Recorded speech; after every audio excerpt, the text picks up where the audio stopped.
அந்த இடத்துல கொஞ்சம் ஸ்கெட்ச் போட கொஞ்சம் தவறிட்டு சேப்பாக்கத்துல எல்லா போக்கஸ் அவங்க அப்பா மேல இருந்துச்சு. அடுத்தது வச்சுக்கலாம். இளவரசர் உதய அவர்களே, உங்களுக்கு என்ன தகுதி இருக்கு எங்களுடைய தலைவர் முதலமைச்சரை பார்த்து கேள்வி கேட்பதற்கு? என்ன சாதிச்சிருக்கீங்க நீங்க? நாங்க ரோட்ல இருந்து வந்திருக்கோம், நீங்க உங்க அப்பா தலையில மகுடத்துல இருந்து வந்திருக்கீங்க. உங்க அப்பா இனிஷியல் இல்ல, ஒரு தொகுதியை தண்ணியை நின்று ஜெயிச்சு காமிச்சிருங்க. 6 வருஷம் ஆசில் விட்டு போயிடுறேன். திரு மு.க. ஸ்டாலின் அவர்களுடைய குடும்ப வாரிசை தூக்கி போட்டு, திரு கலைஞர் அவர்களுடைய பேரை தூக்கி போட்டு, திமுக கட்சியை விட்டுட்டு தனியா நின்னு ஒரு தொகுதியை ஜெயிச்சு காமிங்க. உங்களுக்கு அப்ப எங்க தலைவரை பார்த்து கேள்வி கேட்கறதுக்கு எல்லா உரிமையும் இருக்கு. நம்ம கிட்ட கிளாஸ் எடுக்கிறாரு தேர்தல் அரசியலை பத்தி சட்டசபையில வந்து. அன்னைக்கு நான் எந்திரிக்கலான்னு இருந்தேன்.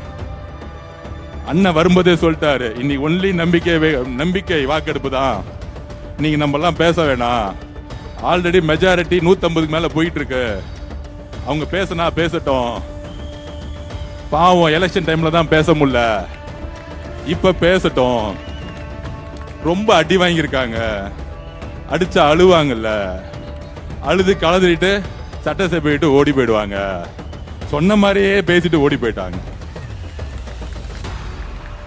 இது நம்மளை பார்த்து பயந்துட்டாங்களாம். இன்னும் திமுக காரனுங்க ஆளுங்கட்சி நினைப்பு,